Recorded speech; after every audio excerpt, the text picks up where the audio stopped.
Welcome to Jayashree teaching class. এখন আমরা পঞ্চম শ্রেণীর দ্বিতীয় পর্যায়ক্রমিক মূল্যায়ন 2025 বাংলা থেকে মডেল স্কুল 2 সলভ করব। তোমাদের 1 নম্বর মডেল আপলোড করা হয়েছে, ইংরেজি থেকেও কিন্তু মডেল 1 আপলোড করা হয়েছে। তো যারা দেখোনি অবশ্যই গিয়ে দেখে নিতে পারো। এখানে কি বলেছে, একই বলেছে সঠিক উত্তরটি নির্বাচন করো।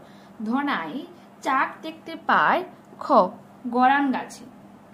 আখের আগার অংশ হলো খ নোনতা। গাছটি ভূতের নাচ জুড়ত খ সন্ধেবেলা। কবি খুশির অগাধ লুটোপুটি খুঁজে পান খ মাঠে।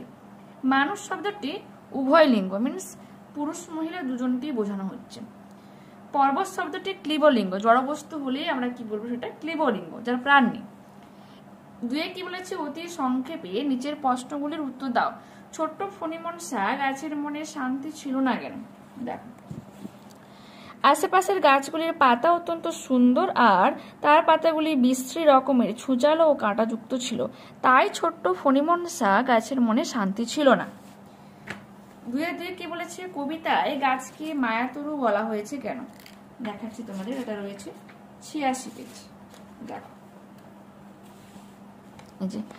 কবি একটা নির্দিষ্ট গাছকে দিনের বিভিন্ন সময়ে বিভিন্ন রূপে দেখেন। গাছটিকে কখনো ভূত, কখনো রাগে ঘাড় ফোলা ভালুক, কখনো হীরের মাছের তৈরি মুকুট, আবার কখনো রূপলি ঝালর বলে কবির মনে হয়, তাই কবিতায় গাছটিকে মায়াতরু বলা হয়েছে। পরবর্তী প্রশ্ন কি রয়েছে, শিয়াল আর কুমির মিলে কিসের চাষ করেছিল? নিশ্চয়ই এখানে একটা চাষ নয়, অনেকগুলো চাষ করেছিল। তুমি যখন পড়বে বুঝতে পারবে। দেখো, উপেন্দ্র কিশোর রায়চৌধুরী রচিত বোকা কুমিরের কথা গল্পে কুমির ও শিয়াল আলু, ধান এবং আখের চাষ করেছিল। এই তিনটে চাষের কথা তোমাকে উল্লেখ করতে হবে।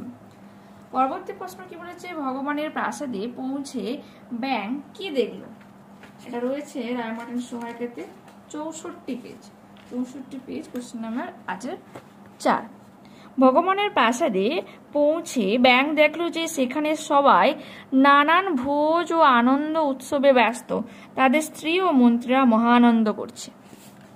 পরবর্তী প্রশ্ন, পালিয়ে গেল অনেক দূরে। কে পালিয়ে গেল? পালিয়ে সে কোথায় গেল? এটা রয়েছে 72 পেজে, ঝড় কবিতা থেকে প্রশ্নটা রয়েছে। যে মৈত্রী দেবী রচিত ঝড় কবিতা থেকে নেওয়া উদ্ধৃত পংক্তিতে কবি ঝড়ের পালিয়ে যাওয়ার কথা বলেছেন। সমস্ত অঞ্চলটা ঘুরে ঝড় অনেক দূরে 7 সাগরের পারে পারে পালিয়ে গেল। এরপর রয়েছে কি, টিকা লেখন। ট্যাগ, এটা রয়েছে 78 পেজ। ট্যাগ আর শীষে দুটোই কিন্তু রয়েছে, পরপর তোমাদের দেখিয়ে দিই, রিড করলাম না, নিজের একটু করে নিও। দেখো, ট্যাগ রয়েছে উৎস, প্রসঙ্গ, ব্যাখ্যা রয়েছে। সেম শেষে দেখো উৎস রয়েছে এখানে, এবার রয়েছে প্রসঙ্গ আর ব্যাখ্যা। ঠিক আছে, ট্যাগ ও শেষে ভালো করেও কিন্তু করবে যখন তোমরা পড়বে। ঠিক আছে, পরবর্তী প্রশ্ন দেখো, এবারে ব্যাকরণ থেকে রয়েছে বচন কাকে বলে, বচন কত প্রকার, একটি করে উদাহরণ দাও। সরাসরি আমরা চলে যাব 183 পেজ। ঠিক আছে, 183 পেজে পরপর প্রশ্নগুলো রয়েছে, দেখাই তোমাদের। যে রূপের সাহায্যে গণনাযোগ্য জীব বা জড়বস্তুর সংখ্যা এক না একের বেশি, অর্থাৎ সেই বিশেষ্য বা সর্বনাম পদের সংখ্যা বোঝায়, তাকেই বলা হয় বচন। যেমন বই, ফুল, পাখি, আমি ইত্যাদি।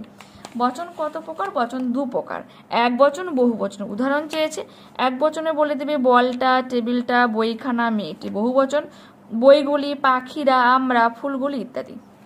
ঠিক আছে, এরপর আছে লিঙ্গ পরিবর্তন করো, যেটা আমি এখানে লিখে দিয়েছি।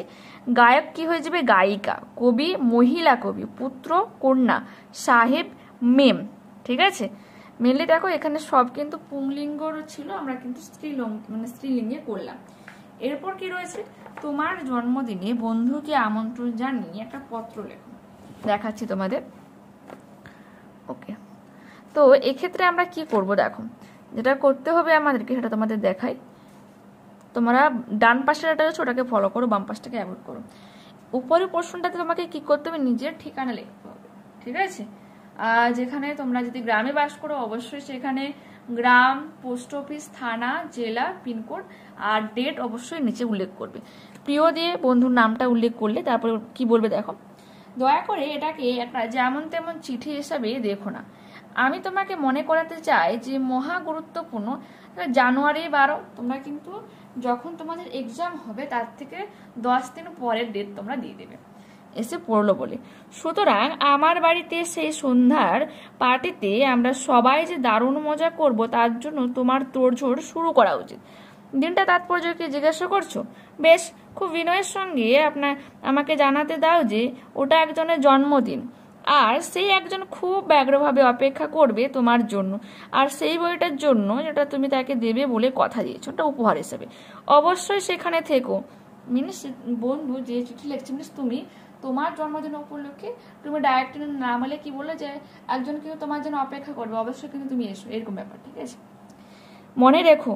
এই বলে দেখো তোমাদের এক্সাম যদি তোমার সেপ্টেম্বর লাগাতে হয়তো তোমরা অক্টোবরের ডেটটা উল্লেখ করতে পারো, বা অক্টোবরের আগেই সাধারণত এক্সাম হবে, তো অবশ্যই সেপ্টেম্বরের শেষের ডেট তুমি উল্লেখ করে দিতে পারো। সন্ধে 6টা আমার বাড়ি, খবরদার কিছু হলো না, ভালোবাসা সহ বলে নিজের নামটা উল্লেখ করবে। আর এই যে পোর্শনটা থাকবে না, সেখানে ডাক টিকিট বলে অবশ্যই লিখবে। যেখানে আমরা ইংরেজিতে যখন করতাম তখন স্ট্যাম্প কথাটা উল্লেখ করতাম, বাংলাতে লিখলে এখানে স্ট্যাম্প রয়েছে ইংরেজিতে, বাট বাংলাতে যখন আমরা করছি তখন কিন্তু আমাকে ডাক টিকিট লিখতে হবে।